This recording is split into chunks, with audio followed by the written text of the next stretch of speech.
এবার পুজোর ছুটিতে বাড়িতে গিয়ে বাবা মায়ের রুমটার মেকওভার করেছিলাম, কিন্তু সময়ের অভাবে ভিডিওটা রেডি করে আর পোস্ট করা হয়নি। মা এবার পুজোতে কি নেবে জিজ্ঞেস করাতে মা বলে আমার কিচ্ছু চাই না। খুব কম বাবা মাই সন্তানের কাছে আবদার করে, আমার বাবা মাও তার ব্যতিক্রম নয়।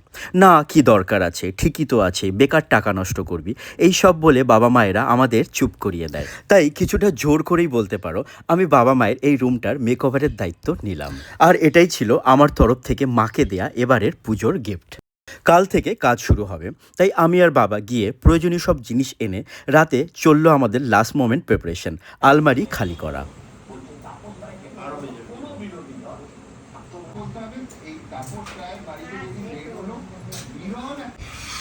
নিচে দাদারা কাজ করছে আর ওপরে আমার আর মায়ের চলছে ঘর খালি করা। প্রথমে ভেবেছিলাম শুধু আলমারিটা খালি করলেই হবে, কিন্তু মিস্ত্রি দাদারা বলল না, ওদের পুরো ঘরটাই লাগবে।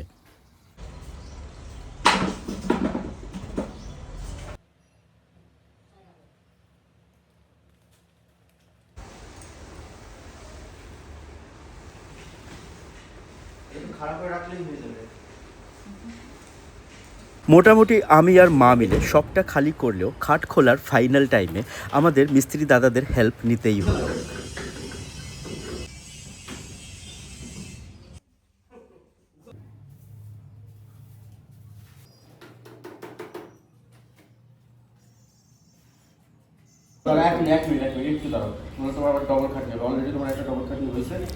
কাজ চলছিল পুরো দমে, কিন্তু যতটা সময় লাগবে ভেবেছিলাম তার থেকে অনেক বেশি লাগছিল। আমার বাবা শুরুতে বলেছিল কাজ করতে হবে না, সেই বাবাই দাঁড়িয়ে থেকে পুরো কাজটা দেখছিল। বাবারা তো এমনটাই হয়, কি ঠিক বললাম তো? ছুটি শেষ হলে আমাকে ফিরতে হতো কলকাতায়, তাই শেষ মুহূর্তে আমিও হাত লাগালাম।